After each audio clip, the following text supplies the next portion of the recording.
Hello viewers. अगर negative analysis की बात करें तो बात यह नहीं है कि मूवी में कुछ कंट्रोवर्शियल है या नहीं। बात यह है कि ऐसी पिक्चरें हिंदू धर्म से ही क्यों बनाई जाती हैं। ऐसा क्यों होता है कि आमिर खान को हिंदू धर्म की कुरीति पर ही पिक्चर बनानी होती है? क्यों उन्हें अपने धर्म में कोई बुराई नजर नहीं आती? कहीं अपने धर्म के लोगों से उन्हें कोई डर तो नहीं लगता? 99% गुरु ठीक ही होते हैं। 1% ऐसा हो सकता है कि कोई गलत रास्ते पर भटक जाए, पर सारी मूवीज इन 1% लोगों पर ही बनती हैं और 99% गुरुओं की इमेज खराब करती हैं। क्या ऐसी मूवीज किसी कॉन्स्पिरेसी के थ्रू बनाई जाती हैं, या फिर दुनिया में और कोई टॉपिक ही नहीं बचा है मूवीज बनाने के लिए? ऐसी मूवीज नहीं बनानी चाहिए जो 1% लोगों के चक्कर में 99% लोगों को टारगेट करती हूँ। जो धर्म दया सिखाता है, उस धर्म में इन्हें इतनी बुराइयां नजर आ जाती हैं। मतलब इनका level of understanding he negative है। जिस धर्म के बारे में इन्हें एबीसी भी नहीं पता, उस धर्म के ऊपर ये लोग पिक्चर बनाने लग जाते हैं। और जो धर्म साफ साफ हिंसा सिखा रहा हो, उस धर्म पर बोलने के लिए इनके पास कुछ नहीं होता। डेफिनेटली कोई ना कोई कॉन्स्पिरेसी तो जरूर है, और यह सब रोकना चाहिए। आप टीवी, इंटरनेट, सिनेमा के थ्रू हिंसा, लालच जैसी तमाम तरह की बुराइयां सीख रहे हैं। अब बस धर्म गुरुओं का ही सहारा है जो आपको कुछ अच्छा सिखा सकते हैं। और उन पर भी अगर इस तरह की पिक्चर बनेंगी तो डेफिनेटली इमेज कहीं ना कहीं तो खराब होगी ही। तो क्या हिंदू धर्म संकट में नहीं आएगा? हम खुद से अपने ग्रंथ पढ़ेंगे नहीं और धर्म गुरु को सुनेंगे नहीं, क्योंकि उनकी इमेज हर जगह खराब करी जा रही है।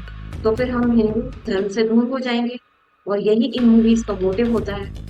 तभी तो इसी टाइप के सीरियल और इसी टाइप की फिल्में बार बार देखने को मिलती हैं। हो सकता है इन फिल्मों की फंडिंग पाकिस्तान से होती हो।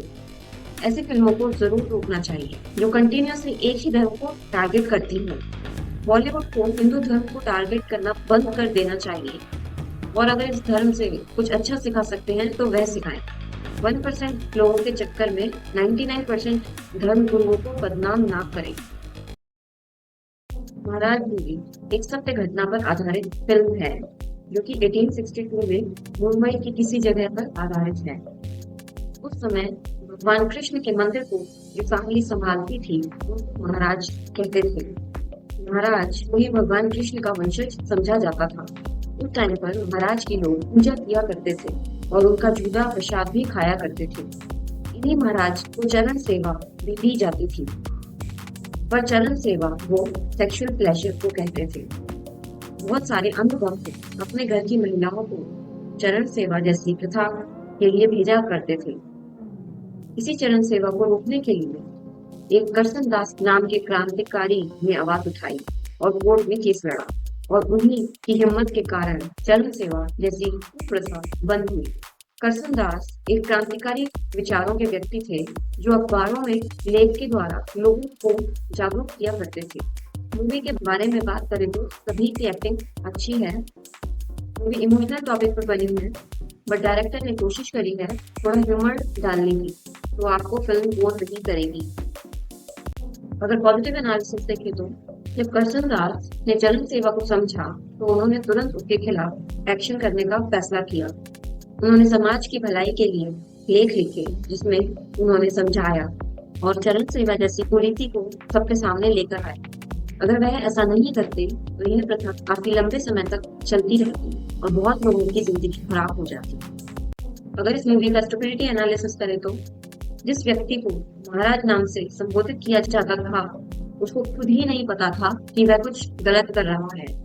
उसे लग रहा था कि वह किसी परंपरा को फॉलो कर रहा है, क्योंकि उसके पूर्वजों ने भी यही फॉलो किया था। उसने धर्म का अर्थ ही दूसरा निकाल लिया था और अपने अकॉर्डिंग ही उसको समझ रहा था। अगर लोग उसका सपोर्ट नहीं करते और उसे सही अर्थ समझाते तो शायद चरण सेवा जैसी प्रथा कभी होती ही ना। अगर इस मूवी का स्पिरिचुअल एनालिसिस करें तो भगवान और इंसान में फर्क होता है। भगवान में हर जीव के लिए दया और प्रेम होता है। भगवान में अहंकार, लोभ, मोह और भौतिकवादी इच्छाएं यानी मटेरियलिस्टिक डिजायर्स नहीं होती हैं। और अगर किसी को भगवान तक पहुंचना है तो उसे भगवान जैसा ही बनना पड़ेगा। यानी भगवान जैसा बनने के लिए अपने अंदर दया और प्रेम जैसी क्वालिटीज डेवलप करनी पड़ेगी, और ऐसा अच्छे ज्ञान, अच्छे कर्म और मेडिटेशन से संभव हो सकता है। गुरु को भी इसी माध्यम से परखा जा सकता है। अगर गुरु सभी जीवों पर दया और प्रेम सिखाते हैं और अपनी आत्मा को जानने पर फोकस करते हैं, तो उन्हें आप गुरु मान सकते हैं। इस फिल्म में जो महाराज है, उसके अंदर भगवान का वंशज होने का अहंकार है और मटेरियलिस्टिक डिजायर्स भी हैं, यानी भोग करने की इच्छा भी प्रबल है। अगर आपको यह एनालिसिस अच्छा लगा तो आप लाइक, शेयर एंड सब्सक्राइब भी कर सकते हैं। Thanks for watching.